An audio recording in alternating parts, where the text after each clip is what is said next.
என் அன்பான பிளேத்தமிழ் நேயர்கள் அனைவருக்கும் இனிய ஆசீர்வாதங்கள். எல்லோரும் இன்புற்றிருப்பதை தவிர வேறொன்றுமறியேன் பராபரமே. நம்ம வாழ்க்கையில் எல்லா நாளும் இனிமையாக இருக்க வேண்டும். சில அதிர்ஷ்டத்தை பற்றி இன்று பேச போகிறேன். நமக்கு அதிர்ஷ்டம் கிடைக்கிறதுக்கு ஏதாவது வழி இருக்கா அப்படின்னு கேட்குறவங்களுக்கு இந்த பதிவு ரொம்ப பிரயோஜனமாக இருக்கும். இந்த காலம், இன்றைக்கி இருக்கிற காலம் நமக்கு சப்போர்ட்டிங்காக இருக்குமா இருக்காதா அப்படின்னு நினைக்கிறவங்களுக்கு இந்த பதிவு ஒரு பிரயோஜனமாக இருக்கும். நான் ரொம்ப சிம்பிளாக ஒரு விஷயம் எல்லாருக்குமே சொல்லுவேன், என் பிள்ளைகள் எல்லாருக்குமே. நம்ம ஏதாவது ஒரு செயல் செய்கிறோம்னா ஒரு நல்ல குருவுடைய ஆலோசனையோடு செஞ்சோம்னா அந்த செயல் வெற்றி பெறும். நிறைய பேர் இன்றைக்கி எல்லாத்துலேயும் தோற்று போகிறோம். இன்றைக்கி பல பேருடைய வருத்தமே என்னென்னா தோற்று போகிறது தான். தொழிலில் தோற்று போகிறோம், மனுஷங்களுடைய அன்பை சம்பாதிக்க முடியாமல் தோற்று போகிறோம், குடும்ப உறுப்பினர்களுடைய வெறுப்பை சம்பாதிக்கிறோம், வருமானத்தில் திருப்தி இல்லாமல் அதிருப்தியை சம்பாதிக்கிறோம், எல்லா திறமையும் இருந்து எந்த ராசியும் இல்லாதது போல் நாமளே ஃபீல் பண்ணுறோம். இப்படி ஏகப்பட்ட சிரமங்களுக்கு நடுவே தான் நாம் எல்லாம் இருக்கிறோம். இந்த சிரமங்களை எல்லாம் இப்போ நல்லதாக மாற்றணுன்னா ஈசன் நினைத்தால் மட்டும்தான் நடக்கும். அந்த பரமேஸ்வரன் நினைத்தால் மட்டும்தான் நம்ம சிரமத்தை எல்லாம் போக்க முடியும். அவர் சில நேரங்களில் நினைப்பார், அவர் நினைக்கிறத நாம் நினைக்கணும், அவ்வளவுதான். இந்த பரமேஸ்வரன் பல ரூபத்தில் இருக்கிறார். அதில் ஒரு ரூபம்தான் காலச்சக்கர ரூபம், சட்ட ரூபம், நீதி ரூபமாக சனியாக இருக்கிறார். சனியும் பரமேஸ்வரன் தான். அப்போ சனீஸ்வரன் பகவானை ஏன் ஆண்டவன் படைச்சார்னா, என் பிள்ளைய என்னால் திருத்த முடியாது, திட்ட முடியாது, வருத்தப்பட வைக்க முடியாது ஆண்டவன். அதனால் எப்படி நாமெல்லாம் பள்ளிக்கூடத்தில் கொண்டு போய் விடுறோமோ அதே மாதிரி ஆண்டவன் என்ன பண்ணுறாரு, சனிக்கிட்ட விடுறாரு. அப்பப்போ சனி பகவானை இவனை கொஞ்சம் நல்லா திருத்தி விடு, நல்லவனாக இருந்தால் நல்லா பாராட்டி விடு, பட்டம் கொடு, கெட்டவனாக இருந்தால் திருத்தி கொடு. இதை தான் சனிகிட்ட சுவாமி சொல்கிறார். அப்போ சுவாமி சொல்கிறதுல நியாயம் இருக்குது. அப்பப்போ நம்மளை டிங்கரிங் பட்டியெலாம் பார்த்துக்கணும். அப்பப்போ நம்ம ஓவர் ஆயில் பண்ணிக்கணும், சர்வீஸ் பண்ணிக்கணும். நம்மளை எப்படி லேப்டாப்லேயே நம்மளை சர்வீஸ் பண்ணிக்கிறோமோ அதே மாதிரி நம்மளை நாம் சர்வீஸ் பண்ணிக்கணும். இப்படி சர்வீஸ் பண்ணுறது தான் சனி, அவருடைய வேலை. இப்போ நம்மளை அவர் எப்படி சர்வீஸ் பண்ண போகிறார் அதை தான் பார்க்க போகிறோம். வாங்க பார்த்துடலாம். அடிமேல் அடி விழுந்தால் அம்மியும் நகரும்னு வாங்க. ஒரு பிரச்சனை இல்லை, ரெண்டு பிரச்சனை இல்லை, பல பிரச்சனையை பார்த்தவர்கள் கும்பராசிக்காரர்கள். 7.5 வருஷத்தில் முதல்ல 2.5 வருஷம் அள்ளி கொடுக்கக்கூடிய சனி பகவான் என்ன பண்ணார்னா, எதை கொடுக்குறாருனே தெரியாமல் கொடுத்துக்கிட்டு இருந்தார். கஷ்டத்தையும் கொடுத்தாரு, நல்லதையும் கொடுத்தாரு, சமாளிச்சுக்கிட்டு இருக்கிறோம். இப்படி பல சமாளிப்புகளில் வாழ்ந்து கொண்டிருப்பவர்கள் தான் கும்பராசிக்காரர்கள். சமாளிக்கிறதுக்காகவே பிறந்தவங்க ஐயா கும்பராசி. கும்பராசி பிள்ளைங்கன்னா சமாளிக்கக்கூடிய ஆற்றல் உள்ளவர்கள், சமாளிக்கிறதுல சாமர்த்தியம். கவர்மெண்ட் ஏதாவது ஒரு பெரிய டாக்டர் பட்டம் கொடுக்கணும், ஒரு பெரிய பட்டம் கொடுக்கணுன்னா சமாளிக்கிறவர்களுக்கு யார் அப்படின்னு கேட்டால் கும்பராசியை கொடுத்துடலாம். ஆனால் பட்டம் பத்தாது, அவ்வளோ பேர் கும்பராசி இருக்காங்க. பெரும்பகுதி பார்த்துருக்கீங்களா, ஒரு குடும்பத்தில் ஏதாவது ஒரு கும்பராசி இல்லாமல் இருக்காது, ஒரு உறவில் ஒரு கும்பராசி இல்லாமல் இருக்காது. ஏன்னா கும்பராசின்னு ஒன்று இருந்தால் தான் பல பேருக்கு வழியே கிடைக்கும். அதுதான் கும்பராசி. என்றைக்குமே கும்பராசியை பொறுத்த வரைக்கும் பார்த்திங்கன்னா, நாம் என்ன நினைக்கிறோம் அதை செயல்படுத்தணும் அப்படின்னு நினச்சி ரொம்ப பக்காவாக பிளான்லாம் போட்டு செயல்படுத்தி உட்காருவோம். அதை செயல்படுத்த விடாமையே குடும்பத்தில் உள்ளவன் தடுப்பான். எதை சொன்னாலும் அஸ்துப்படுவான், எதை சொன்னாலும் வேணான்னுவான். நம்ம கருத்து வந்ததுன்னா உடனே அதுக்கு ஆப்போசிட் 10 பேர் சொல்லுவான். இப்படி எல்லாம் பார்த்து வெறுத்து போன கும்பராசிக்கு இப்போது சனி பகவான் வாக்கு சனியாக உள்ள வரார், குடும்ப சனியாக உள்ள வரார். ஆல்ரெடி பல சனி குடும்பத்தில் இருக்குது. அண்ணங்கிற சனி, தம்பிங்கிற சனி, அம்மாங்கிற சனி, அப்பாங்கிற சனி, புள்ளங்கிற சனி, பொண்டாட்டிங்கிற சனி, புருஷங்கிற சனி, மாமிங்கிற சனி, மச்சாங்கிற சனி. சனிக்கெல்லாம் நிறைய பேர் இருக்குது, கும்பத்துக்கு மட்டும்தான் தெரியும். எல்லார் பேருக்கு பக்கத்தில் சனின்னு போட்டுக்கலாம், தைரியமாக போட்டுக்கலாம். ஏன் சப்போர்ட் பண்ணாதவன் எல்லாரும் சனி. இப்போ புரிஞ்சுக்கிட்டீங்களா? கும்பத்தை மட்டும் யாருமே சப்போர்ட் பண்ண மாட்டாங்க. அப்போ உங்களுக்கு யாரெல்லாம் சப்போர்ட் பண்ணலை அவங்களாம் சனி. நீங்கள் சும்மா காலையில் வீட்டில் இருந்துட்டு நான் காலையில் ஒரு கோயிலுக்கு போகிறேன் அப்படி மட்டும் சொல்லுங்களேன். கும்பராசிக்காரங்களுக்கெல்லாம் சவால் விட்டு சொல்கிறேன். காலையில் எழுந்துட்டு நான் ஒரு பெருமா கோயிலுக்கு போகிறேன்னு சொல்லுங்கள். உடனே வீட்டில் உள்ளவங்க கேட்பாங்க, ஏன் போகிற? பெருமா கோயிலுக்கு ஏன் போகணும்? பெருமா கோயிலுக்கு போகிறேன். சனிக்கிழமை பெருமா கோயிலுக்கு. எதுக்கு இப்போ போகிற? சாயந்தரம் போய்க்கலாம். அடுத்த வார்த்தை அவ்வளோதான் வரும். சரி சாப்பிட போகிறேன்னு சொல்லுங்கள். சாப்பிட போகிறேன், வீட்டில் சாப்பிட போகிறேன் அப்படின்னு. எதுக்கு இப்போ சாப்பாடு? கொஞ்ச நாள் இரு, அப்புறமா சாப்பிட்லாம் அப்படின்வாங்க. குளிக்க போகிறேன்னு சொல்லுங்கள். முன்னாடியே குளிக்க வேண்டியதானே அப்படின்வாங்க. ஏங்க எதை சொன்னாலும் மாற்றி மாற்றியுமே பேசிக்கிட்டு இருக்கீங்க? கும்பராசிக்காரவங்களாம் வாழவே வேணாமா? கும்பராசிக்காரவங்களாம் யோசிக்கவே வேண்டாமா? இப்போ இப்படி ஒரு முரண்பாடான வாழ்க்கைக்குள் வாழக்கூடியவர்கள் கும்பராசிக்காரர்கள். முரண்பாடு. ஏதோ நான் சொல்லிக்கிட்டே இருக்கிறேங்கிறதுனால மட்டும் கடவுளை நம்புறவங்களும் இருக்கிறாங்க. ஏதோ நான் சொல்கிறேங்கிறதுக்காக ஒரு நாள் மாறுங்கிற நம்பிக்கையில் வாழ்கிறவங்களும் இருக்கிறாங்க. என்ன மாதிரி சில பேர் இல்லைன்னா கும்பராசிக்காரவங்களாம் எப்பயே ரொம்ப கஷ்டப்பட்டிருப்பாங்கன்னு சில பேர் சொல்கிறாங்க. இது கேள்விப்பட்ட உண்மை. அப்போ நான் பொய்யா சொல்கிறேன்னா? பொய் சொல்லலை. கும்பராசிக்கு விடிவு காலம் உண்டுங்கிறத நான் சொல்கிறேன். ஆனால் விடியாமல் ஆக்கிறது உறவுகள். இவன் எங்கேயாவது விடிஞ்சிருவானோ? ஆனால் உலகமே பாராட்டும் கும்பத்தை, ஊரே பாராட்டும் கும்பத்தை, உறவு மட்டும்தான் பாராட்டாது. இப்படி பல உணர்வுகளை வெளிப்படுத்த முடியாமல் உள்ள பிதுங்கி, விழி பிதுங்கி, மனம் பிதுங்கி வருத்தத்தில் வாடக்கூடிய என் பிள்ளைகளுக்கு குடும்ப சனியாக உள்ள வராரு. 2வது வீடு.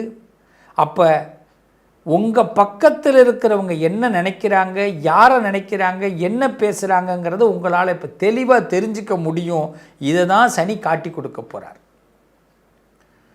மற்றவர்களை மாற்ற வேண்டும் என்று நினைக்கிறத இன்னையோட மறந்துடுங்க கும்பராசிக்காரர்களே. மற்றவர்களுக்காக மாறிக்கொள்வதே உங்களுக்கு உத்தமம். அப்போ கும்பராசி இப்போ என்ன பண்ணணும்? வார்த்தையில் கவனமாக இருங்க. வாய்ஸை ரைஸ் பண்ணாதீங்க, வீக் ஆகிடுவீங்க. நீங்கள் ஏதாவது வாய்ஸை ரைஸ் பண்ணாலோ கோபப்பட்டாலோ அதுவே உங்களுக்கு ஆபத்தாக போகும். அப்போ கோபம் வருத சாமி, நான் என்ன பண்ணேன்? இவங்க பண்ணுறதெல்லாம் எனக்கு கடுப்பாகுது சாமி, நான் என்ன பண்ணேன்? தட்டி கொடு. சூப்பராக பண்ணுறீங்க அப்படின்னு சொல்லு, உன் கோபம் போயிடும். சூப்பராக சமைக்கிற அப்படின்னு வீட்டில் உள்ளவங்களை சொல்லுங்கள், உங்கள் கோபம் போயிடும். அழகாக இருக்கீங்க அப்படின்னு சொல்லுங்கள், உங்கள் கோபம் போயிடும். பாசிட்டிவ் அப்ரோச்சை நீங்கள் கொடுக்க போகிறீங்க, அவங்க கொடுக்க மாட்டாங்க. இதை தான் சனி இப்போ என்ன பண்ண போகிறாரு? வாக்கு சனியாக உள்ளே உட்கார்றாரு. அப்போ நீங்கள் ஏதாவது சொன்னால் பலிக்கும். கும்பத்திற்கு இப்போ வாக்கு பலிதம் ஏற்படும்.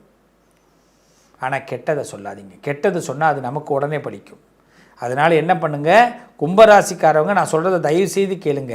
இன்னிலேருந்து எல்லாரையும் வாழ்த்துங்க. உங்கள் வீட்டில் உள்ளவங்க புருஷன், பொண்டாட்டி, புள்ள, குடும்பம், அப்பா, அம்மா, மாமி, மச்சான், எத்தனை உறவு இருக்கோ அத்தனை உறவுக்காரவங்களை, சொந்தக்காரன், தெரிஞ்சவன், வேலை பார்க்குறவன், முதலாளி, எல்லாரையும் நல்லா இருங்க, நீங்கள் சூப்பராக வர போகிறீங்க, உங்களுக்கு பணம் கிடைக்க போகுது அப்படின்னு சொல்லுங்கள். உங்களுக்கு பணம் கிடைக்கும், உங்களுக்கு வாழ்க்கை நல்லாயிருக்கும்.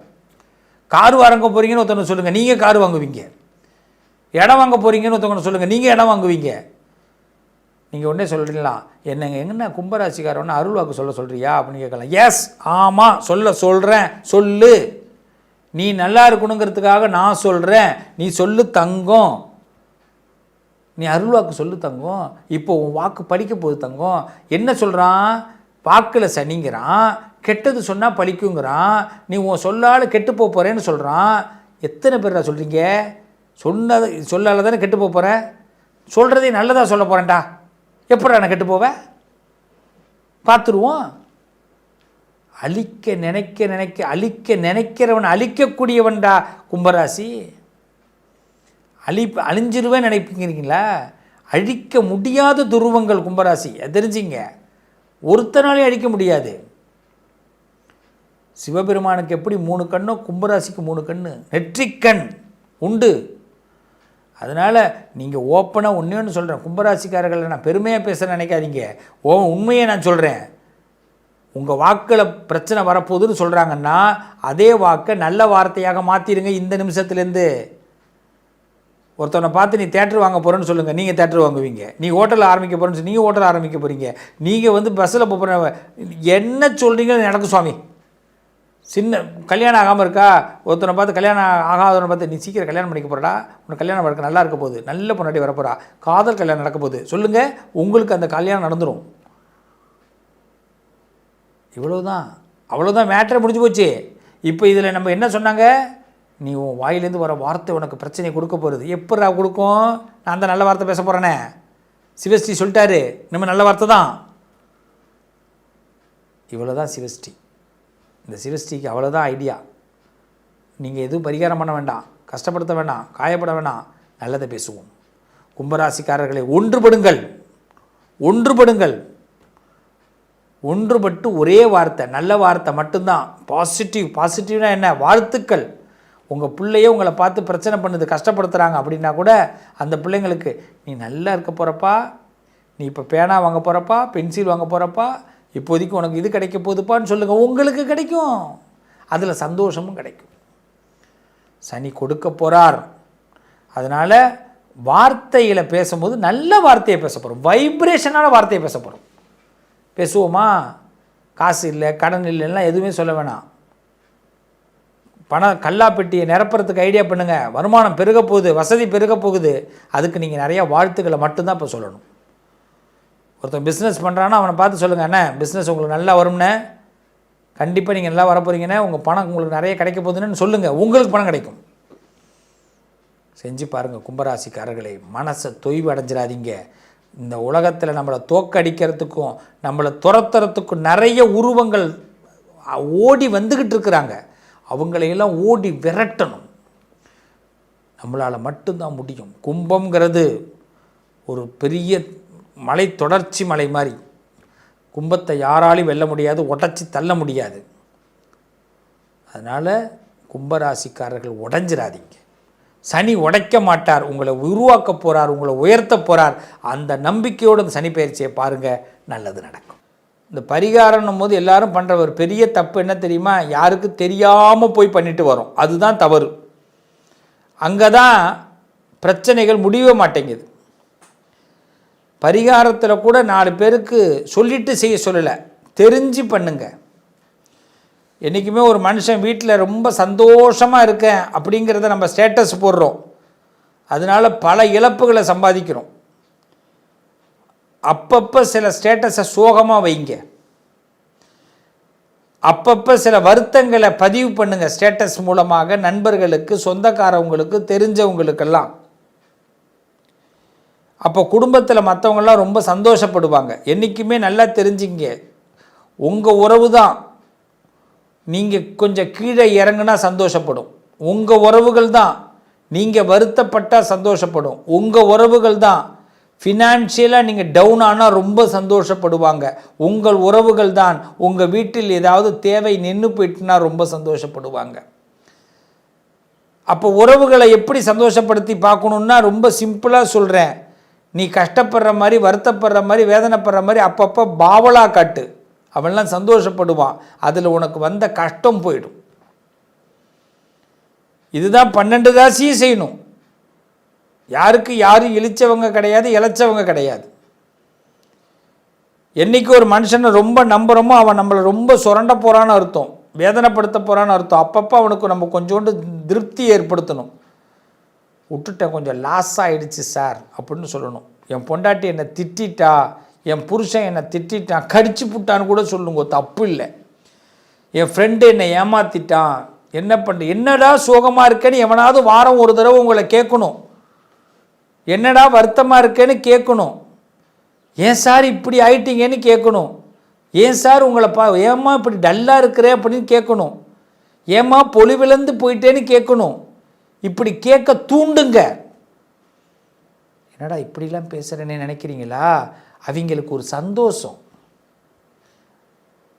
நமக்கு அதில் ஒரு ஆனந்தம். அவன் சந்தோஷமானாதான் நம்மளாம் நிம்மதியாக இருக்கலாம். இல்லைன்னா நம்ம சந்தோஷமாக இருக்கிறத பார்த்து பார்த்து வயிறெறிஞ்சி அவங்களாம் நம்மளை இன்னும் வீழ்த்த பார்க்குறாங்க. கடவுளே கொடுக்க நினச்சாலும் உறவுக்காரனும் தெரிஞ்சவனும் அறிஞ்சவனும் வாழ விடமாட்டேங்கிறான். கடனில் தாங்க சார் ஒரு பவுன் நகை வாங்க வேண்டியதாக இருக்குது. ஆனால் நகையை போட்டுட்டு போனோம்னா ஜொலிக்கிறா பாரு அப்படிங்கிறான். எவ்வளோ வருத்தம் இருக்குது. பிள்ளைகளை ஒரு இடத்துக்கு ஆளாக்கி தேலாக்கி நல்லா வரணும்னா பெற்றவங்க எவ்வளோ கஷ்டப்படுறோம். எந்த பிள்ளையாவது திரும்பி பார்த்து ரொம்ப தேங்க்ஸ்மா அப்பா, ரொம்ப தேங்க்ஸ்ப்பா அப்படின்னு சொல்லியிருக்கா? இன்னொரு அப்பா அம்மாட்ட சொல்லுவாங்க, எங்கள் அப்பா அம்மாலாம் அந்த அளவுக்கு ஒன்றும் செய்கிறதே கிடையாது, உங்களை மாதிரி எங்கள் அப்பா அம்மா கிடையாது. இவன் போய் அவன்கிட்ட சொல்லுவான், அவன் பிள்ளை இன்னொருத்தன்ட்ட போய் சொல்லுவான். பெத்த பிள்ளைங்க கூட திருப்தி அடைய மாட்டேங்குது. உலகம் அப்படிப்பட்ட உலகத்தில் இருக்கிறோம். அப்போ கடவுள் சில சூத்திரங்களை, எதுக்கு இதிகாசங்கள் புராணங்கள்லாம் படிக்கிறோம்? மனுஷனுடைய மனசை தெரிஞ்சுக்கிறதுக்கு தான். இதை பட்டு தெரிஞ்சிக்க கூடாதுன்னா படித்து தெரிஞ்சுக்கன்னா. பெரியவர்கள்லாம் எதுக்கு இதெல்லாம் எழுதி வச்சான்னா, நீ கஷ்டப்படாதரா, பட்டு தெரிஞ்சிக்க கூடாதரா, எல்லாத்தையும் எவ்வளோ பட்டினா அதில் கஷ்டமாக வருது, உன்னால் தாங்க முடியல, படித்து தெரிஞ்சுக்கோ அப்படின்னா.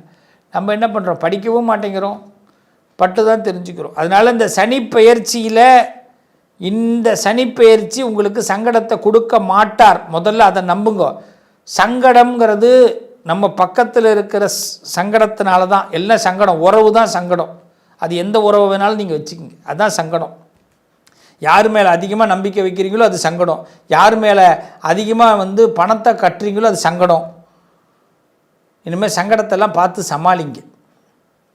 ரொம்ப சிம்பிளாக சொல்கிறேன், எல்லோரும் பிள்ளையாரை கும்பிடுங்க. காலையில் 5 முறை குட்டிக்குங்க, முட்டிக்காதீங்க. குட்டிக்கலைன்னா முட்டிக்கணும்.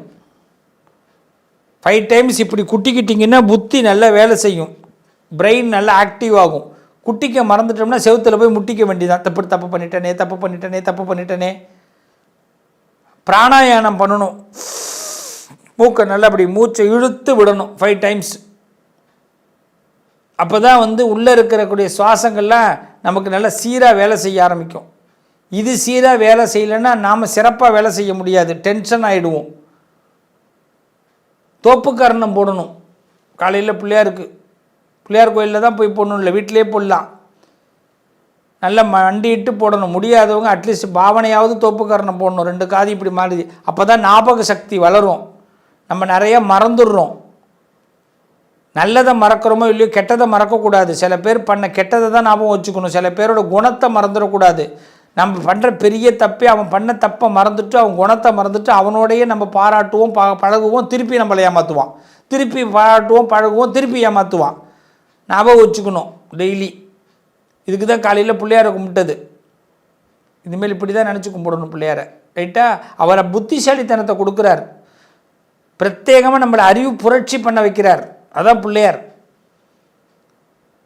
சனிக்கிழமை ஆஞ்சநேயர் கோயிலுக்கு போயிடணும். இனிமேல் எல்லாரும் ஆஞ்சநேயரை போய் அர்ச்சனை பண்ணணும். ஆஞ்சநேயர்கிட்ட எனக்கு புத்தி கொடு, சக்தி கொடு, தைரியத்தை கொடு. எல்லா பையிலையும் ஏமாத்துறான்.